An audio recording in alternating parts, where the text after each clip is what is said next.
जिस महापुरुष की जयंती मना रहे हैं, हम भारत के लोग हैं, समय परंपरा के लोग हैं। कृतज्ञता, लोगों के प्रति प्रेम, सहिष्णुता हमारी पहचान है। उन तमाम विद्वानों के प्रति कृतज्ञता व्यक्त करते हैं जिनकी बदौलत हम अपने उस खोए हुए विरासत से रूबरू हो सके, जिन्होंने हमें पुनः अपनी विरासत से परिचित कराया। 1784 में एशियाटिक सोसाइटी की स्थापना करने वाले सर विलियम जोन्स हो, या 1838 में धम्मलिपि की गुत्थी को सुलझाने वाले जेम्स प्रिंसप नौजवान, 21 साल का नौजवान जेम्स प्रिंसप हो, उन तमाम अंग्रेज विद्वानों को इस भारत भूमि की ओर से कृतज्ञता व्यक्त करता हूं कि आप नहीं आते तो हम अशोक को नहीं पाते, हम चंद्रगुप्त को नहीं पाते, भारत की इस विरासत को हम देख नहीं पाते, समझ नहीं पाते। आपने भारत के इतिहास को नई आंख दी, इसलिए आपके प्रति पूरा भारत कृतज्ञ है। मंच पर मंचासीन सम्राट अशोक क्लब भारत राज्य उत्तर प्रदेश के संयोजक हमारे अभिभावक माननीय जवाहरलाल नेहरू जी, मंच की अध्यक्षता कर रहे माननीय अरविंद जी, साथ में सभी मंचासीन अतिथियों का अभिनंदन करता हूं। मेरे सम्मुख बैठे प्रबुद्धजन, नारी शक्ति, प्यारे बच्चों, आप सभी का मैं अभिवादन करता हूं और इन दोनों महापुरुषों के जन्मोत्सव पर आपको बहुत बहुत बधाई अर्पित करता हूं। आप अनुमान लगाइए 1838 में भारत का परिदृश्य कैसा रहा होगा, जब दुनिया के इतिहासकार भारत को जंगली लोगों का मुल्क कहा करते थे, जब भारत अपने इतिहास से परिचित नहीं रहा होगा। आज हम जयंती मना रहे हैं सम्राट अशोक की, हर्षोल्लास के साथ पूरे भारत में सम्राट अशोक क्लब काम कर रहा है। सोशल मीडिया के साथी यहाँ पे हैं और इस पंडाल के आसपास जहां तक मेरी आवाज जा रही है, वर्चुअल प्लेटफॉर्म से जुड़े हुए सभी साथियों का भी मैं अभिवादन करता हूं। सम्राट अशोक के जीवन को समझने के लिए उनके जीवन के 2 भागों में आपको जाना होगा। पहला भाग धम्मघोष से पहले का है, जब एक बालक एक राज परिवार में जन्म लेता है और अपने दादा चंद्रगुप्त को सिकंदर से लोहा लेते हुए देखा होगा, नहीं देखा होगा तो वो अनुभव किया होगा, उनके मिठार कुंड से वो सुना होगा और अपने पिता के साथ कंधे से कंधा मिलाकर इस भारत भूमि की सीमाओं को सुरक्षित करने के लिए संघर्ष किया होगा। उस अशोक को समझना होगा। आप कल्पना कीजिए, बहुत सारे लोग कहते हैं अशोक धर्म के उन्नायक रातों रात हो गए हो, ऐसा संभव है क्या? सम्राट अशोक के दोनों जीवन को आपको धैर्य से समझना होगा, देखना होगा। आज भी हमारे आसपास देखने को मिलता है जो नौजवान होता है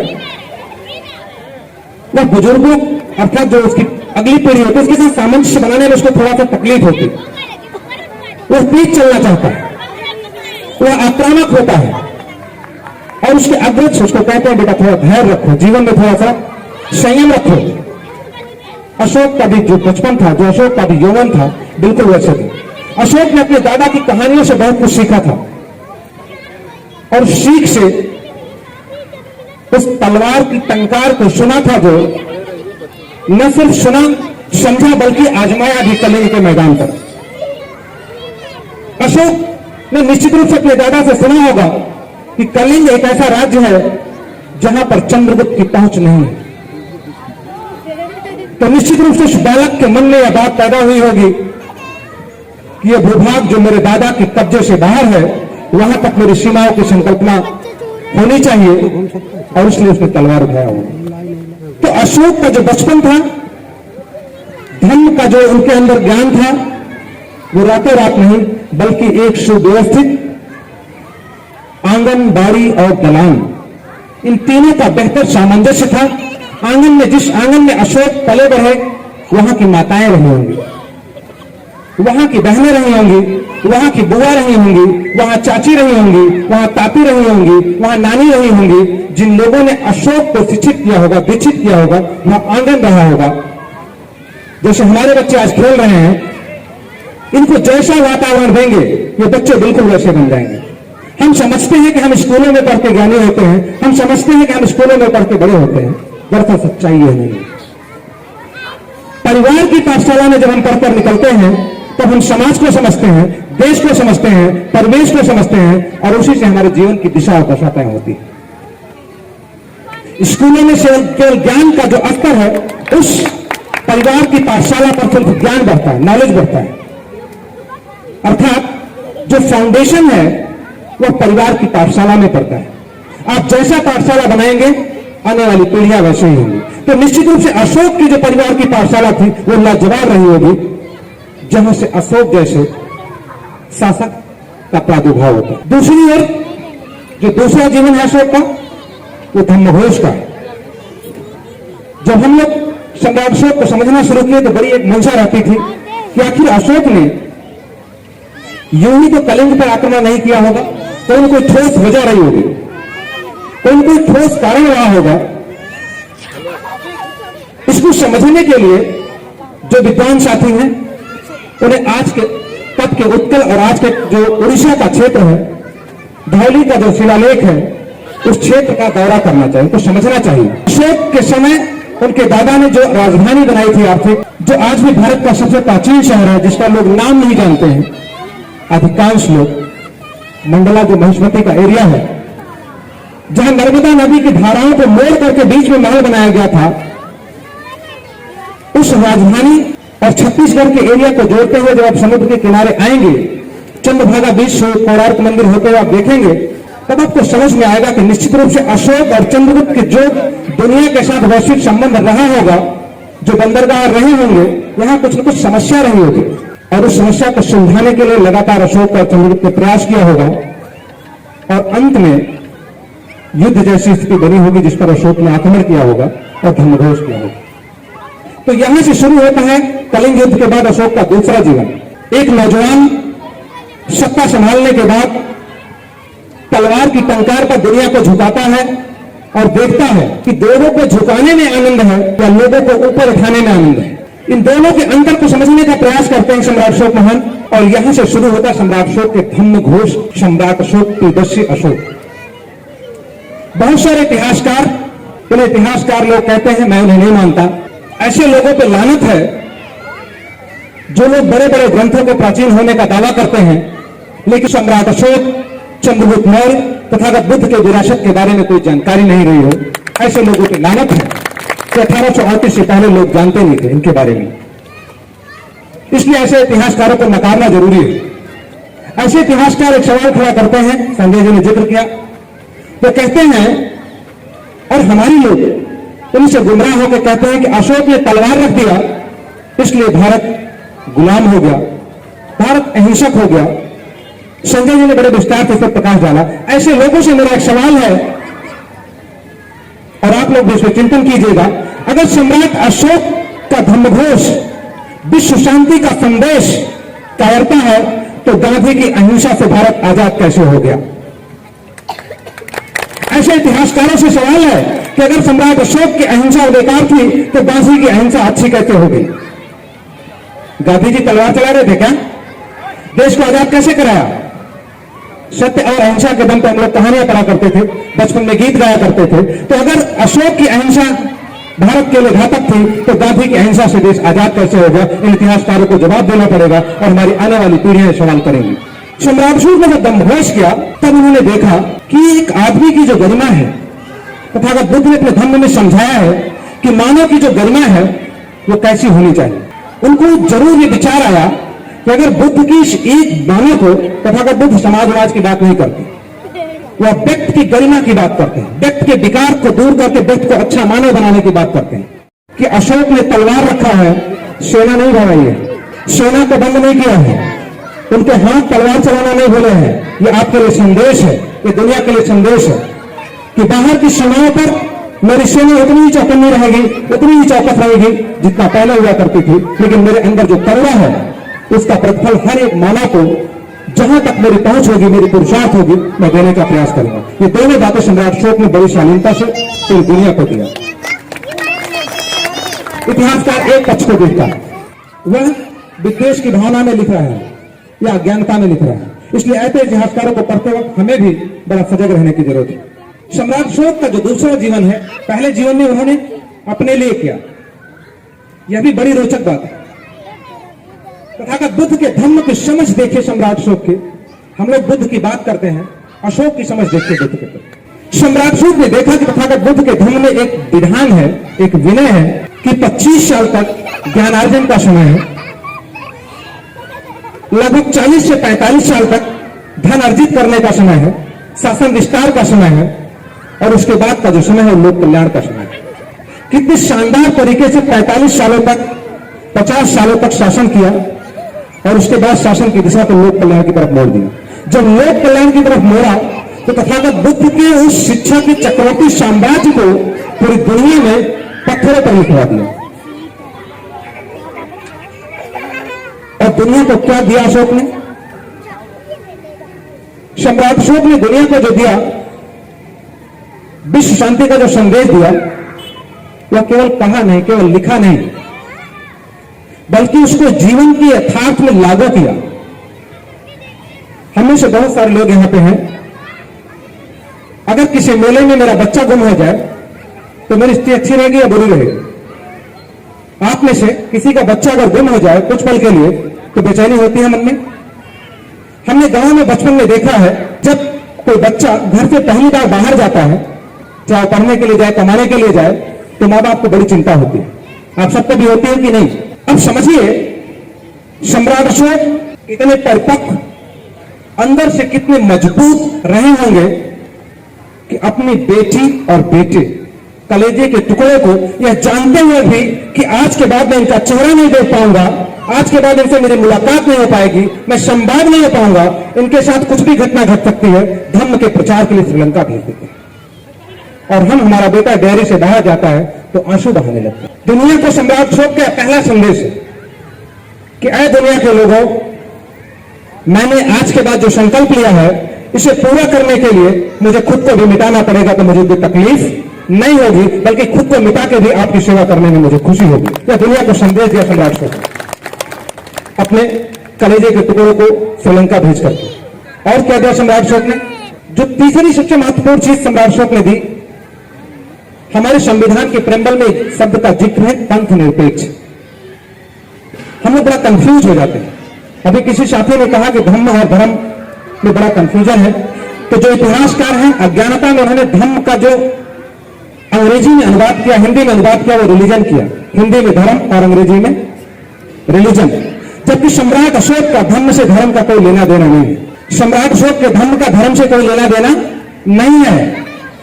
सम्राट अशोक का धर्म कैसा है? सम्राट अशोक का धर्म कहता है बहुश्रुत होना चाहिए। आपको सुनने, अगर मैं अपनी बात सुना रहा हूं तो आपको सुनने की क्षमता भी मेरे अंदर होनी चाहिए। अगर मैं अपने आप पे गर्व कर रहा हूं तो आपके गर्व को बर्दाश्त करने की क्षमता भी मेरे अंदर होनी चाहिए। सम्राट अशोक कहते हैं कि जितने भी पंथ हैं, जितने भी मत मतांतर हैं मेरे साम्राज्य में, उन सभी को स्वतंत्रता है अपनी बात कहने का, दूसरों की बात सुनने का। और क्या था उनके धर्म का? जो भी मेरी प्रजा है मेरे पुत्र के समान है, ये मेरा धर्म है। पूरी वसुधा मेरे लिए कुटुंब के समान है, और उस वसुधा में मेरे शासन क्षेत्र में रहने वाली सारी प्रजा मेरे पुत्र के समान है। इतना ही, परिवार की अंतिम इकाई जिसे चंद्रगुप्त ने बड़े शानदार तरीके से स्थापित किया था, उसको और बारीकी से सजाया संवारा। सम्राट अशोक ने कहा कि जो भी लोग मेरे राज्य में रहते हैं उन्हें अपने से बड़ों का आदर करना चाहिए। बच्चों की जो आंगन है उनका अच्छे से ख्याल रखना चाहिए। दास दासियों का, ये सारी चीज शिलालेख पर उन्होंने खुदवाया। दुनिया को जो देन है इसका नमूना संविधान में आप देखिए। आप में से कुछ लोग या सभी लोग जानते होंगे कि जब किसी कैदी को फांसी की सजा होती है तो उसके पीछे कुछ प्रोटोकॉल होता है। क्या प्रोटोकॉल होता है? आजाद भारत में जो प्रोटोकॉल है वो ये है कि किसी भी कैदी को जब मृत्युदंड दिया जाता है तो उससे पहले उसके परिवार, मृत्युदंड की फांसी होने से पहले उसके परिवार, उसके नाते रिश्तेदारों को मिलने का उसको मौका दिया जाता है और उसकी अंतिम इच्छा पूछी जाती है। मैं सही बोल रहा हूं? भारतीय संविधान के अनुसार सम्राट अशोक ने जब ब्रह्मघोष किया तो उन्होंने कहा कि आज से मेरे जितने भी बंदी हैं जिन्हें मृत्युदंड दिया जा रहा है उनको 3 दिन का अवसर दिया जाएगा। उनके जीवन की कोई अंतिम इच्छा हो, किसी से मिलना चाहते हो, कोई बात कहना चाहते हो तो उन्हें अवसर दिया जाए। और अगर कुछ नहीं कहना चाहते हैं तब भी जो पूज्य भिक्षु संघ है, उनके परिवारी जन हैं, कम से कम 3 दिन उनके साथ बिताए और उनके कर्मों का उन्हें दंड तो मिलेगा, लेकिन गरिमापूर्ण मृत्यु उनको प्राप्त है। कितना शानदार प्रणाली दिया उन्होंने दुनिया को, जिसका पूरी दुनिया आज भी पालन कर रही है।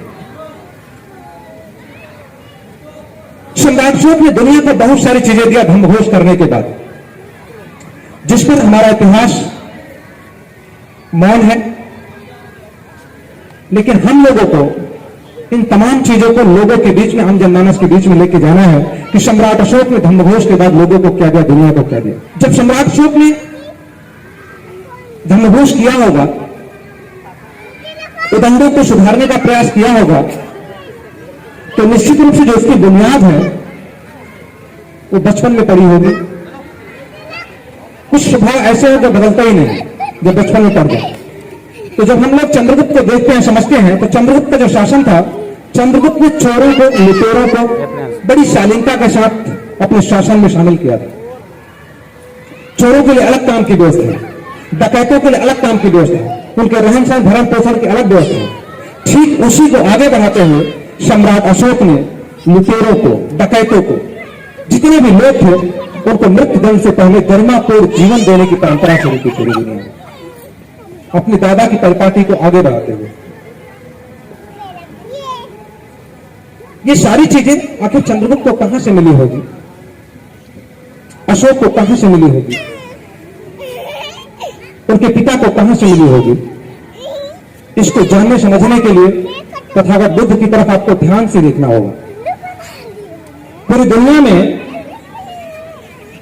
संजय जी ने थोड़ा सा शिक्षा का जिक्र किया, तो आपको जान के आश्चर्य होगा, हम लोग बुद्ध को माल्यार्पण करते हैं, पुष्प चढ़ाते हैं, कुछ पाने की उम्मीद में नहीं, बल्कि कृतज्ञता व्यक्त करते हैं कि एक ऐसा मानव धरती पर पैदा हुआ जिसने पहली बार दुनिया में शिक्षा का ऐसा साम्राज्य खड़ा किया जिसका आज तक कोई जोड़ नहीं, बेजोड़ है। 5 लोगों को प्रशिक्षित करने से शुरू हुआ वो स्कूल दुनिया में आज भी पाठशाला का प्रथम पाठशाला। तो जो दुनिया में शिक्षा का साम्राज्य सम्राट अशोक को मिला विरासत के रूप में, संजय जी ने 23 विश्वविद्यालयों का जिक्र किया। इन विश्वविद्यालयों के माध्यम से सम्राट अशोक निश्चित रूप से लाभान्वित हुए होंगे। बुद्ध के उन संदेशों को बड़ी गहराई से बचपन में पढ़ा होगा, देखा होगा, समझा होगा, और एक संपूर्ण मानव के रूप में, सर्वश्रेष्ठ शासक के रूप में, लोक कल्याणकारी शासन की स्थापना कर भारत में पूरी दुनिया को संदेश दिया होगा। जब हम लोग अशोक को पढ़ते हैं और 1838 की याद आती है, तो एक बात मन में उठती है कि आखिर इतना खूबसूरत, स्वर्णिम भारत, गौरवशाली भारत की दुर्दशा कैसे हो गई? कुछ तो कारण रहे होंगे। जब इन कारणों की तरफ देखते हैं तो हमें पता लगता है कि पूरी की पूरी श्रमण सभ्यता जो है वह किसी साजिश का शिकार हुई, किसी साजिश का शिकार हुई। और उस साजिश करने वाले लोग जरूरी नहीं कि हमेशा बाहर के लोग, उस साजिश करता लोग हमेशा बाहर के हैं जरूरी नहीं है। वो सत्ता में भी हो सकते हैं, शासन में भी हो सकते हैं, आपके आंगन में भी हो सकते हैं। और उसी का शिकार हुई है समर सभ्यता, पूरी की पूरी अशोक की सभ्यता, चंद्रगुप्त की सभ्यता, भारत की सभ्यता उसी के शिकार हुई। जब इस सभ्यता शिकार हुई होगी तो शिकारियों ने कैसे कैसे क्या क्या किया होगा, मैं आपको इशारा कर रहा हूं। बहुत सारे पन्नों को खोल नहीं सकते क्योंकि खोलने का उचित मंच नहीं है। जब सम्राट अशोक का शानदार भारत रहा होगा, निश्चित रूप से जब चंद्रगुप्त ने यूनानी सेना को पराजित किया होगा और तमाम युद्ध जीते होंगे, तो बहुत सारे विरोधी भी रहे होंगे और बहुत सारे विरोधी मौके की तलाश में भी रहे होंगे।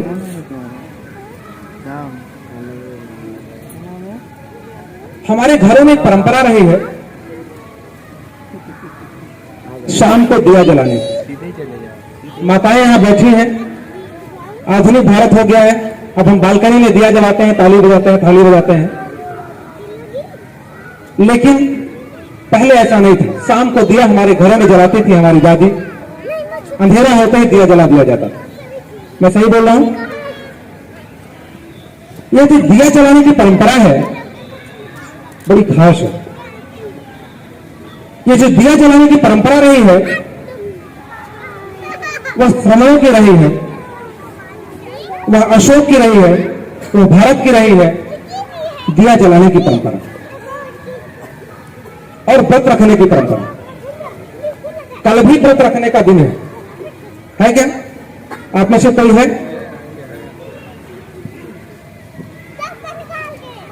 आपके व्रत रखने पे मुझे कोई ऐतराज नहीं है, लेकिन व्रत रखा क्यों जाता था मैं इसका जिक्र जरूर करूंगा।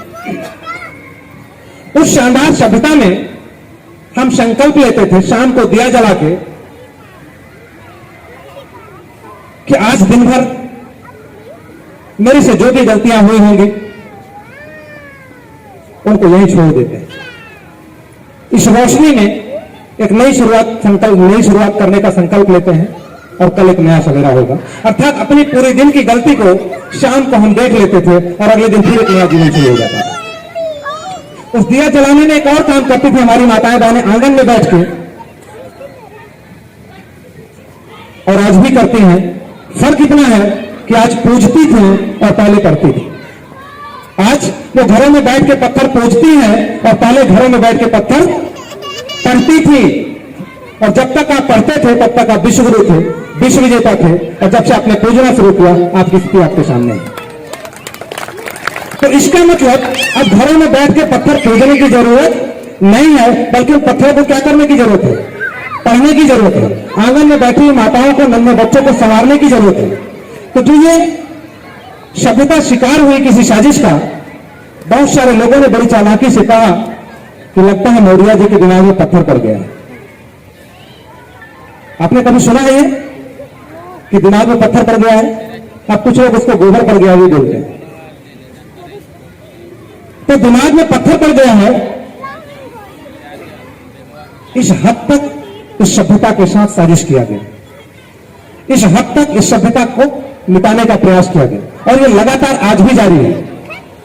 आज भी बहुत सारे लोग सम्राट अशोक पर कीचड़ उछालने में लगे हैं। तो कौन से लोग ये साजिश कर रहे हैं, मुझे लगता है कि आप बारीकी से समझ रहे होंगे। एक और उदाहरण से आपको उस दिशा में आपका ध्यान ले जाना चाहूंगा। अभी आधुनिक दौर है। आधुनिक दौर में जो श्रमण समाज है, जो श्रमजीवी समाज है, ये मेहनत का समाज है, ये पैदा करता है। इसके बैंक अकाउंट सेविंग हुआ करते हैं, क्रेडिट वाले अकाउंट कम हुआ करते हैं, क्योंकि पैदा करने वाला समाज है। यह पैदा करता है, प्रकृति के साथ सामंजस्य बिठाता है, लेकिन प्रोसेसिंग कोई और करता है। उदाहरण के तौर पे आलू पैदा करता है, गेहूं पैदा करता है, तमाम फसलें पैदा करता है, लेकिन आलू का प्रोसेसिंग करके चिप्स नहीं बनाता है। आलू का प्रोसेसिंग करके चिप्स नहीं बनाता है और प्रॉफिट वही कमाता है जो चिप्स बनाता है। तो चिप्स ज्यादा लाभदायक है कि आलू ज्यादा लाभदायक है? शुद्ध रूप से तो जितने फास्ट फूड हैं, जितने प्रोसेस किए जा रहे हैं, वो आपके लिए हानिकारक हैं, बावजूद इसके मार्केटिंग करके आपको खिलाया जा रहा है। ठीक यही आपकी सभ्यता के साथ किया गया। सभ्यता आपने गढ़ी, संस्कृति आपने पढ़ा, आपने बनाया, पूरी दुनिया को मानवता के पाठ आपने पढ़ाया, विश्वविद्यालय आपने पढ़ाया, विश्वविद्यालय में दुनिया को आपने पढ़ाया, विश्वविद्यालय आपने बनाया। अब कुछ लोग इन सभ्यता पर बड़ी चालाकी से अपने अनुसार मॉडिफाई करके उसे धन अर्जित कर रहे हैं। उस सभ्यता को मॉडिफाई करके, उसकी प्रोसेसिंग करके, उसको संस्कारित करके, आपको संस्कारित, अभी संजय जी ने बताया कि संस्कारवान बना के लाभ ले रहे। इस हद तक आपके साथ साजिश की गई है। तो जो माताएं बहनें हैं आंगन में जो बैठी हैं, मेरा उनसे गुजारिश है कि संकल्प लेके जाइए। आज अशोकाष्टमी के दिन अगर आपके घर में बच्चा है, नहीं तो पड़ोस में है, 1 घंटे जरूर बाड़ी में जो बच्चे खेल रहे हैं उनको संवारने का काम आप करेंगी, अर्थात पत्थर पर जो लिखा हुआ है उसको पढ़ के सुनाने का काम करेंगी। भारत अपने आप बदल जाएगा, कुछ करने की जरूरत नहीं पड़ेगी आपको।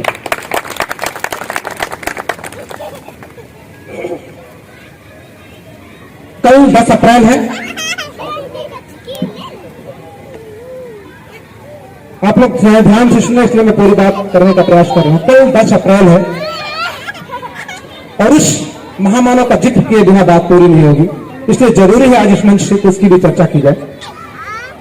क्योंकि सम्राट अशोक ने बुद्ध के जिस शिक्षा के साम्राज्य को आगे बढ़ाया था, गुलाम भारत में, लाचार भारत में, बेबस भारत में उस शिक्षा के आंदोलन को खड़ा करने का जो काम किया महात्मा ज्योतिबा फुले ने, उसका चर्चा करना जरूरी है। एक अबोध बालक परिवेश में मिले मौके के दम पर स्कूल में पहुंचता है तो उसके साथ बहुत सारा भेदभाव होता है, बड़ा होता है पढ़ लिख करके, उसको अपने परिवार से समर्थन नहीं मिलता है कि शिक्षा के क्षेत्र में काम कर सके। और आज हमारे बहुत सारे पढ़े लिखे लोग, जब उनसे सामाजिकता की बात की जाती है, उनसे भारत को समझने की बात की जाती है, तो उन्हें लगता है कि मैंने बहुत कुछ हासिल कर लिया है, मैं बड़े पौधे पे हूं, अच्छा पैसा कमा रहा हूं, अच्छा सम्मान मिल रहा है। ऐसे लोगों को पीछे मुड़कर 1838 की उस घटना की तरफ देखने की जरूरत है, जब एक नवविवाहित युगल को समाज के दबाव में, विषमताकारी ताकतों के दबाव में उनके मां बाप लाचार होकर घर से निकाल देते हैं, सिर्फ इसलिए कि वो चाहते हैं कि भारत फिर से पढ़े और फिर से आगे बढ़े। ऐसे महानायक का कल जन्मदिन है। तो शिक्षा का जो वर्तमान स्वरूप है, ज्योतिबा फुले ने जो प्रयास किया, हम उस कलम को पकड़ नहीं रख सके, बहुत देर तक पकड़े नहीं रख सके, हम छोड़ के घोड़े की लगाम पकड़ने चले गए, हमसे गलती हुई। लेकिन अभी भी मौका है कि ज्योतिबा फुले का कल जन्मदिन है, हम लोग संकल्प लें कि वापस उस कलम की ताकत को पहचानेंगे और कलम पे अपनी पकड़ को मजबूत बनाएंगे। लेकिन जो विरोधी ताकतें हैं वह इतना आसानी से आपको करने नहीं देंगे, जो साजिश करता है इतने आसानी से आपको छोड़ेंगे नहीं। इसलिए मैं भारत की शिक्षा व्यवस्था पर प्रकाश डालना चाहूंगा संक्षिप्त में। पूरे भारत में 15 लाख स्कूल हैं, पूरे भारत में 15 लाख स्कूल हैं, 4.5 लाख के आसपास निजी स्कूल हैं, बाकी सरकारी स्कूल। आप में से कितने लोग सरकारी स्कूलों की स्थिति से संतुष्ट है? जरा हाथ उठाइएगा। जो सरकारी स्कूलों की स्थिति से संतुष्ट है, शायद कोई नहीं। आखिर इन 11 लाख स्कूलों में पढ़ते किसके बच्चे हैं? उन लाचार लोगों के जो प्राइवेट स्कूलों की फीस नहीं दे सकते, उन मजबूर लोगों के जो अपने बच्चों की पढ़ाई के लिए बेहतर प्रबंध नहीं कर सकते, वो 11 लाख सरकारी स्कूलों में पढ़ते हैं। और इस कोरोना काल में 2 करोड़ बच्चे शिक्षा से बाहर हुए हैं, जिनकी प्राइमरी पाठशाला की शिक्षा भी पूरी नहीं हो पाएगी। ये प्राइमरी स्टेज की शिक्षा व्यवस्था की स्थिति है। उच्च शिक्षा की तरफ बात करें तो हम लोग बचपन में सुनते थे कि सरकारी स्कूलों से पढ़कर हमारे दादाजी सर्विस में आए थे, सेवा में आए थे। बिहार के बहुत सारे अधिकारी हुआ करते थे, IAS PCS बना करते थे जिन स्कूलों से। आज मैं किसी दुर्दशा का शिकार हूं।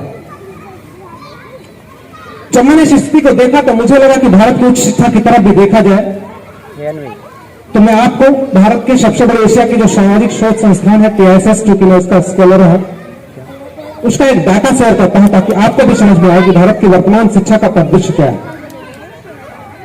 2013-14 की रिपोर्ट के अनुसार भारत में 745 विश्वविद्यालय थे जिसमें नेशनल इंपॉर्टेंस के इंस्टीट्यूशन शामिल नहीं है। आज 1075 विश्वविद्यालय हैं। इन 6 सालों में हमने काफी उन्नति किया। क्या बनाने में? विश्वविद्यालय। यह विश्वविद्यालय किसने बनाया है? आप में से किसी को मालूम है क्या? आपके आसपास किसी जानने वाले ने विश्वविद्यालय बनाया है क्या?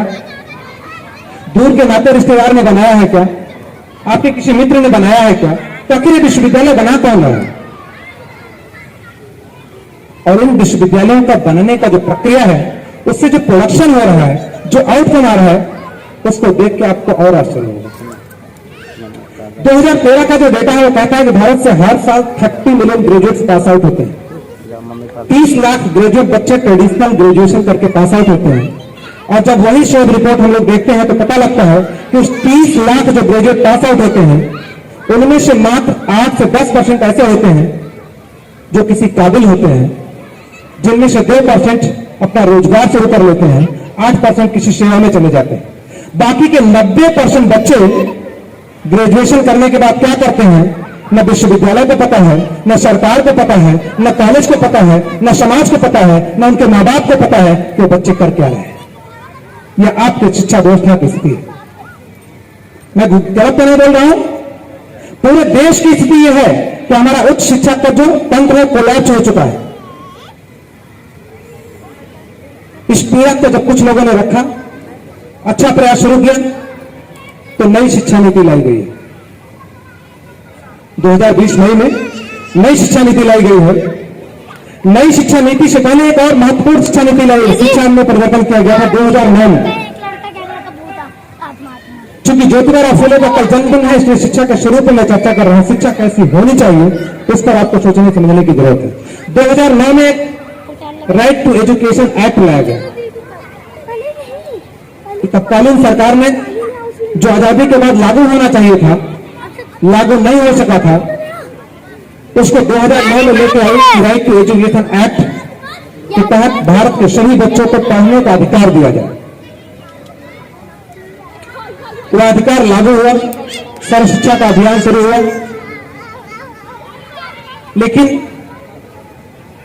अब वह अभियान, अब वह कलम झाड़ू के जोर से कहीं दूर जा चुकी है।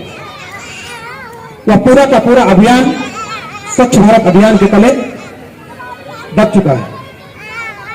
और नई शिक्षा नीति जो आ रही है, वह अभी तो हमको देखने में अच्छी लग रही है, आकर्षित कर रही है।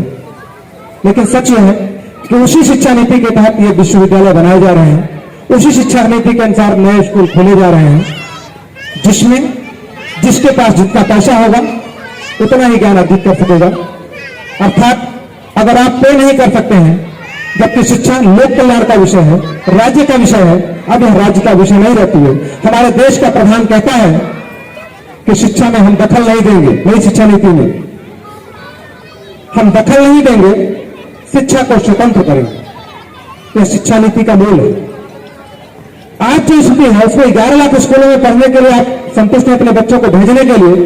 कल्पना कीजिए आने वाले समय में देश में शिक्षा की स्थिति है वह कैसी होने वाली है। अर्थात एक मध्यम वर्ग का आदमी भी अपने बच्चों को उच्च शिक्षा देने में सक्षम नहीं रह जाएगा। यह नई शिक्षा नीति का प्रभाव है। इसलिए अपने अपने घरों में जो शिक्षा आपके बच्चे ग्रहण कर रहे हैं,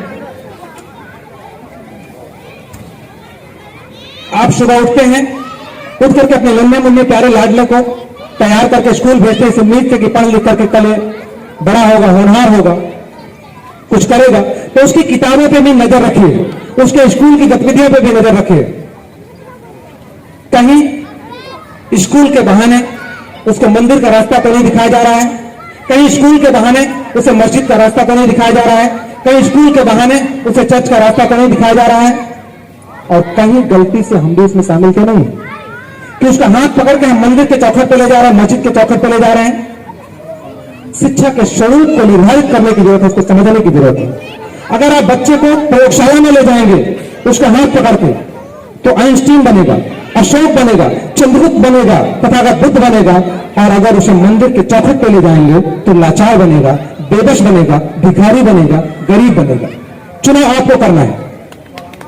और उस चौखट पे जाने के बाद संजय जी का इतारा का आसाराम भी बन सकता है, राम रहीम भी बन सकता है, इसकी पूरी संभावना है। तो शिक्षा के स्वरूप को निर्धारित करने की जरूरत है, उसके पाठ्यक्रम को आपको समझने की जरूरत है। इसलिए परिवार की पाठशाला को मजबूत करने की जरूरत है।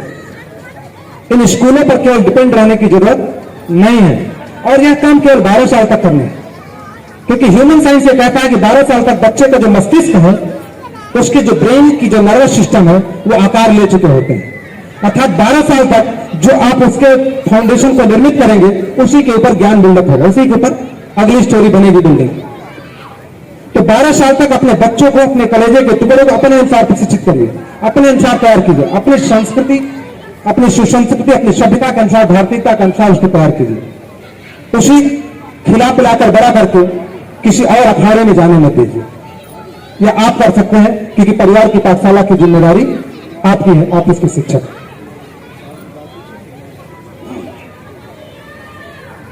मैं राजनीतिक टिप्पणी नहीं करना चाहता क्योंकि सम्राट अशोक ने एक शानदार सुशासन स्थापित किया था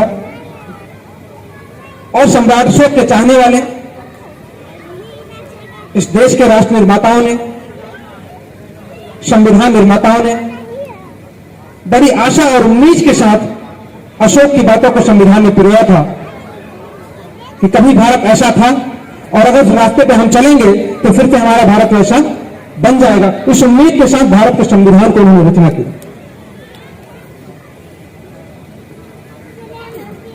और जो व्यवस्था दिया अगर ठीक से लागू कर दिया जाए तो भारत को फिर से उसी स्थिति में पहुंचने से मुझे नहीं लगता कि 2 दशक से अधिक समय लगेगा, क्योंकि एक पीढ़ी के दौरान बदल जाती है।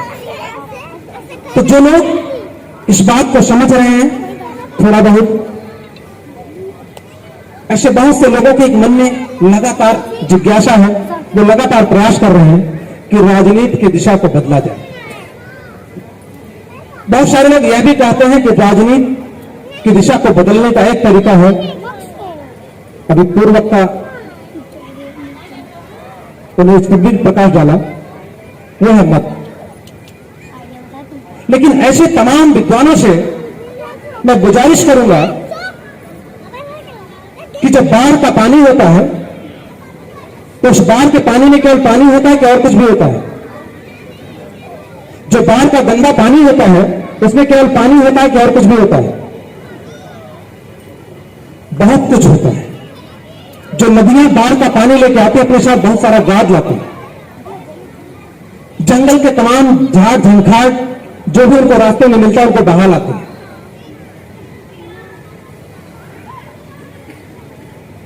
तो जो सम्राट अशोक का शासन आप देख रहे हैं, चंद्रगुप्त का जो शासन देख रहे हैं, उसको लाने के लिए आपको बाढ़ लाना पड़ेगा। आपको सत्ता की चाबी चाहिए तो उसके लिए बाढ़ लाना पड़ेगा। और बाढ़ केवल बूंदों की तरफ निहारने से नहीं आएगा, बल्कि बारिश के लिए वातावरण बनाना पड़ेगा। सत्ता और राजनीति एकांकी नहीं होती है कि आप उम्मीद लगाए बैठे रहें कि वोटों की बारिश होगी और हम राजा बनेंगे। ऐसा होता नहीं है।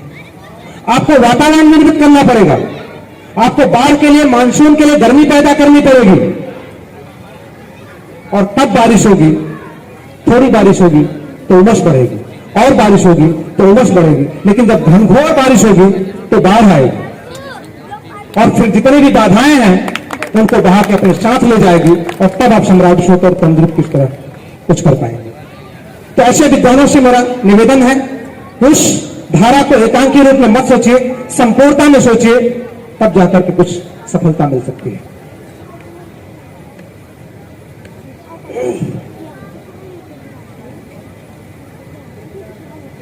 मुझे लगता है इस देश में, इस दुनिया में अशोक के शासन नीति की आज सबको जरूरत है। जो भारत है, अगर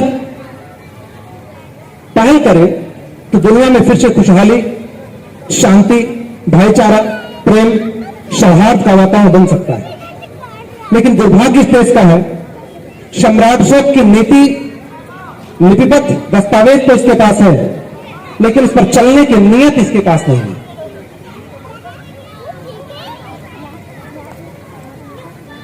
मैं ऐसा क्यों कह रहा हूं? क्योंकि बहुत सारे लोग,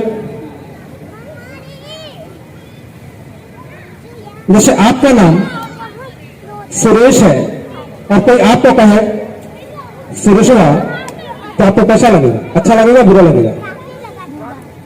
अच्छा लगेगा, बुरा लगेगा? बुरा लगेगा। तो भारत का क्या नाम है? भारत का क्या नाम है? Bharat, that is India. लेकिन बहुत सारे लोग, विद्वान लोग, भारत को कुछ और नाम देने के फिराक में हैं। बहुत सारे लोग भारत के नाम को बिगाड़ने के फिराक में हैं, अर्थात उस सभ्यता की प्रोसेसिंग करने में लगे हैं, प्रोसेस करके नया प्रोडक्ट अपने लाभ के लिए बनाना चाहते हैं। और भारत की जो विशुद्ध रूप से अखंडता है उसको तान बनाना चाहते हैं, तान करके तान तान बनाना चाहते हैं। ऐसे लोगों से भी आपको होशियार रहने की जरूरत है, ऐसे लोगों से भी आपको सजग रहने की जरूरत है, क्योंकि किसी विद्वान ने कहा है eternal vigilance is the power of liberty and safety. अगर आप ये समझते हैं कि मैं नौकरी पाकर के स्वतंत्र हो, सुरक्षित हो, तो आप भ्रम में, आप खतरे में हैं।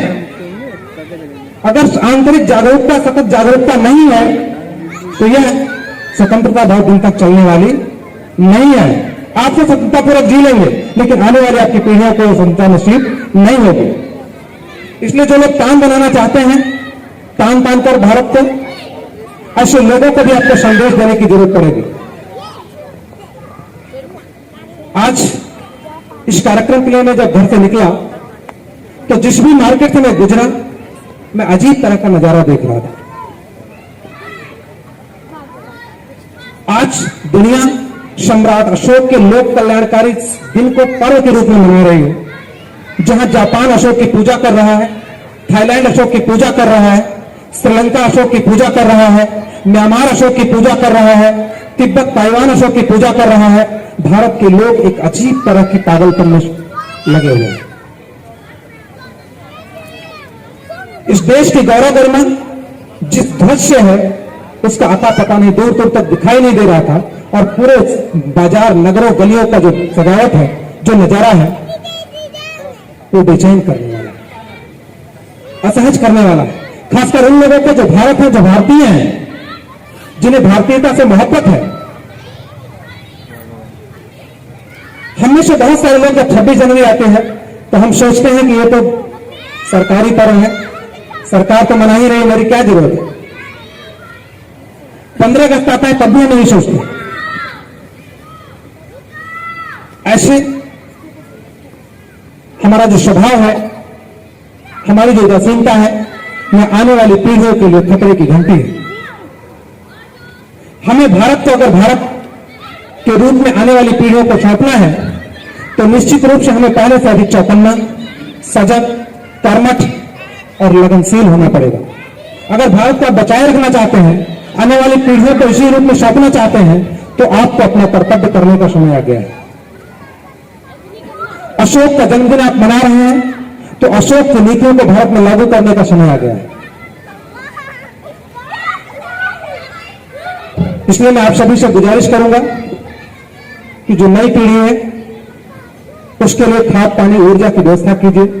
सम्राट अशोक क्लब के जो नौजवान देश में सहिष्णुता का, बंधुत्व का, प्रेम का वातावरण तैयार करने का प्रयास कर रहे हैं, धर्म के लफड़े झगड़े से, संप्रदाय के झगड़े से अलग सबका भारत चाहते हैं, सबकी खुशहाली का भारत चाहते हैं। उन नौजवान जबकि आप चौखट पे आए तो आप उनका हर संभव सहयोग करें, मदद करें। इससे उनको बल मिलेगा और उस मुहिम को गति मिलेगी। अंतरा में इस तरह का आयोजन करने वाले सभी क्रांतिकारी नौजवान साथियों का मैं अभिनंदन करता हूं और उनको सहयोग करने वाले सभी लोगों के प्रति कृतज्ञता व्यक्त करता हूं।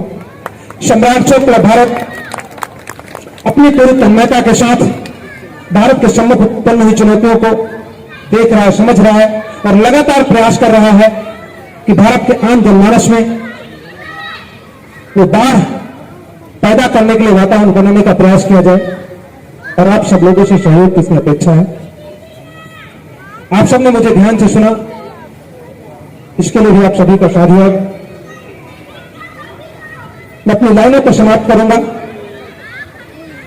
अपनी 2 पंक्तियों से कि दुनिया में परिवर्तन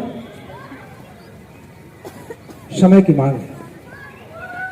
एक समय चंद्रगुप्त, अशोक उस परिवर्तन के वाहक बने थे, तो हमारे पास भी मौका है, हम भी उस परिवर्तन का वाहक बन सकते हैं।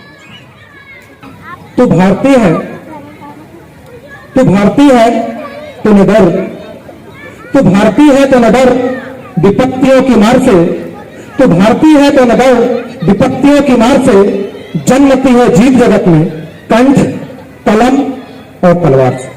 तो भारतीय है तो न डर विपत्तियों की मार से, जन्मती है जीत जगत में कंठ, कलम और तलवार से। सभ्यता गढ़े चलो, सभ्यता गढ़े चलो, वीर तुम बढ़े चलो, सभ्यता गढ़े चलो, वीर तुम बढ़े चलो। धम्म की बयार हो, धम्म की बयार हो, हृदय जरा विशाल हो, अब चाहे युद्ध आर पार हो। सभ्यता गढ़े चलो, वीर तुम बढ़े चलो, सभ्यता बढ़े चलो, वीर तुम बढ़े चलो। आप सभी मुझे ध्यान से सुनो, इसके लिए बहुत बहुत साधुवाद। जय भारत, श्रेष्ठ भारत।